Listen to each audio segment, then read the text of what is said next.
Guatemala is in America Central. We are not North America or South America. We are America Central. We have our own parliament and hymn and a flag, and we are integrating to all the America, but it's a different part. This is the map of Guatemala.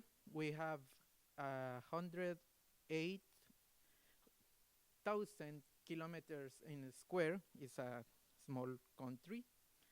And in that territory lives 4 cultures. The Garinagu culture, who lives in the Caribbean zone of Guatemala. The Xinca culture, who lives in that part of Guatemala. And the Mayan culture. The Mayan culture is the most famous culture of Guatemala and the bigger. And the fourth culture is the Ladinan culture. No? The Ladinan culture is the Ladinan culture. I don't take a photo because I am a Ladino, so you don't need a photo. This is the okay. Thank you. This map exposed the ubication of the ethnic groups of Guatemala. We have 25 ethnic groups in Guatemala. 22 of them are Mayans. One is the Garifunas, who is part of the Garinagu culture, and the other is the Ixil and the Ladino. This area, is the area where the Mayans live. The colored areas is you can identify that is the area where the Mayans lives. That is important because we gonna talk about that. The Mayans has a lot of holy things that is important in their culture, because all the things that serves to the quotidian, to normal life is holy for them. This is in Spanish is a piedra de moler. You can think on it like a hand mulin, yeah. And this is a kitchen, no. And other holy things are the things that you use to work. Other holy things are the milpa. The milpa is the plant of the corn, practically, and the corn properly is a holy thing too for the Mayans. So I am from the Human Rights Office of Archbishops of Guatemala, and we was created by Monseñor Próspero Penados del Barrio in 1990. Monseñor Próspero Penados had a very close friend who was Monseñor Juan José Gerardi, and they create the office. But Monseñor Juan José Gerardi is the principal promoter of the Guatemala Never Again Inform, and the Inform was presented in April 24th of 1998, and he was killed in April 26th of 1998, 2 days after. Was killed by military people, and the form that they killed them is crashing an object in his head. We don't know what object was. So my presentation is about the participation of the Catholic Church in the denouncing of serious and massive human rights violation in Guatemala. The history of this denouncing starts at 1552, when the Bishop Fray Bartolomé de las Casas writes a book about the um, abuses committed by the Spanish conquerors in Guatemala. To be brief, the book the book is called A Brief History of the Destruction of the Indies, and was written by to the Príncipe Felipe de España, to say to him all the things are happening in Guatemala. You can see the picture, and that is sufficient. That is enough, and you can see that the people born this man who is killing a kid, crashing in that stone, the people killing other people here, and that is important to take in the mind, because that pattern repeats in the actual genocide, in the current genocide. This is a sentence by De las Casas. All that crimes was condemned not only by the law of God, but also by all human laws. In the book of De las Casas, we can read that three important elements: the contempt for the life and culture of the indigenous people, the economic interest of the campaign, because the Spanish was looking for gold, and indiscriminate, public, cruel, and massive murders. That is a pattern that we can read in the 80s genocide. The other part of the denouncing by the church is the documents of the Guatemalan Episcopal Conference since 1976 to 1986. This period is important because we have many important events for the history of Guatemala. The first one is the earthquake of February the 4th of 1976, sorry. Then in 1978, becomes president Fernando Romeo Lucas Garcia, and he was one of the genocide intellectual author. Yeah. This one, maybe you see somewhere. This is Efraín Ríos Montt, who was condemned by genocide acts in Guatemala on May the 10th. And this is Marco Vinicio Cerezo Arevalo, who was the president, the first civil president since 1954, I think. So, in all these documents, the Episcopal Conference of Guatemala take part of the social problems of the nation. We always, I don't know how is the church in Europe, but in Guatemala, our reality is so crude, and the church take part with the people.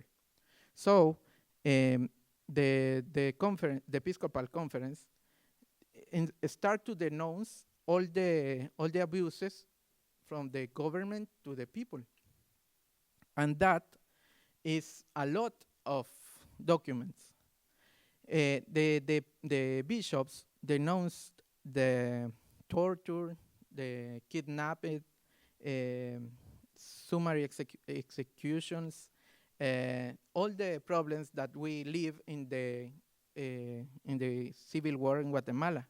But it's important because in the May 27 of 1982, the bishop says, "Never in our nation history have circumstances reached such grave extremes.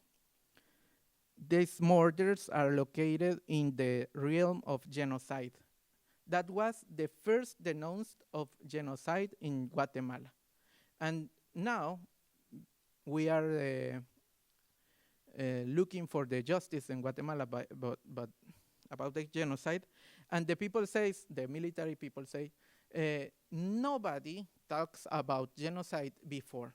Yes, the church say it, and say it clear and publicly that in Guatemala, those acts are genocide. And they are talking only about the murders. The bishops don't know other abuses can be committed by the government people. The last denounce of the church is the book Guatemala Never Again. This is a research of all the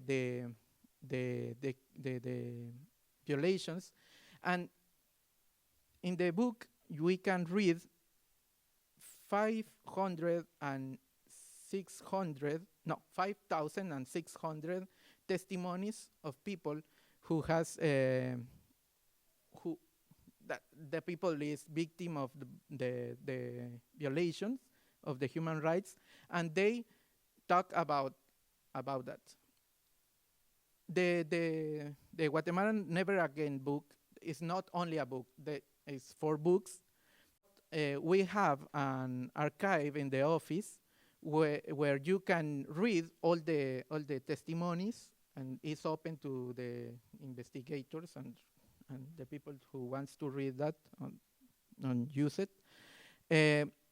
But the important part here is that the people starts to talk to the church, because it's important to know that the church is the only institution in Guatemala who has representation in all the country. We have many places in Guatemala who the states don't have a representation there. So the church is an important referent to the people. So the people came to the church and tell their histories, yeah? And but the people, the church, write this inform, and that is an important inform because it's the floor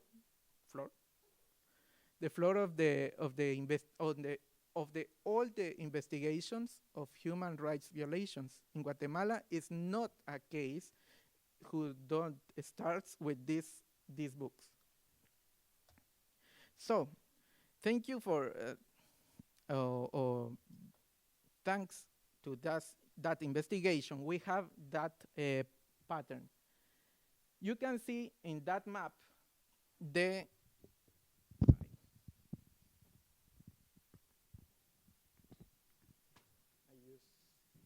because I can see in that map you can see the massacres for Department of Guatemala, and in this map that we see before, you can see the distribution. Do you remember that I said the colored map is the Mayans places? So you can see in the other map that the massacres was committed in the Mayan places, because the intention was to exterminate the Mayan people. We have that problem since 52, and this is not resolved. But the genocide ends in 1983 with the end of the Efraín Ríos Montt government. I don't think so, because you can see in these maps the comparison. This is the map of exclusion of the social development in this way, in this part. Right. And this part, the social development exclusion, and this part is the map of the massacres again. And you can see the people who is most excluded for the social development is the Mayan people again. That area is the Mayan people area. So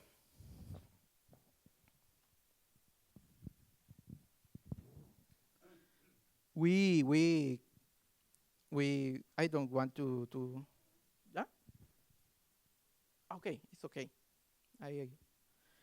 So we are looking that the pattern of the genocide is starting again in Guatemala. We have a lot of troubles, but this is an important one. The Foundation Against Terrorism in Guatemala is an military veterans organization, and they are fighting because the genocide trials in Guatemala are starting. They have these publications on their newspapers, and the name is The Falls of Genocide in Guatemala, and you can see from in this part, the Marxist conspiration from the Catholic Church. And that is public distribution, and you can read a lot of liars on that paper. I am sorry because I am not. I trying to introduce you to the genocide time in Guatemala. I can't to speak in the coffee break because we have no time. But I'm really hope that you can understand that is a problem who does end in Guatemala. We have a really problem with the genocide acts in Guatemala right now. And we are very worried because certainly the Mayans was attacked with guns, but the people of the I'm sorry, I forgot.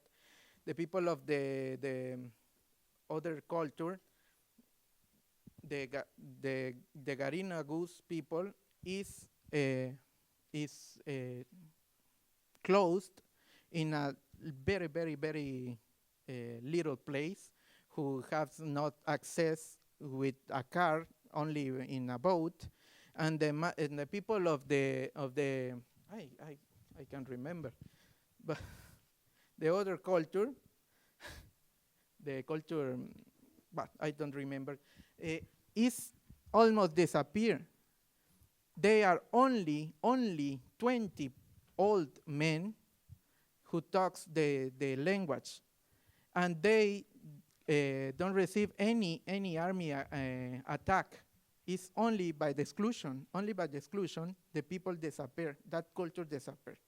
So we are really worried because we can see the people, the Mayan people is against attacked by the government, this government, and we have to do that denounce again. Thank you.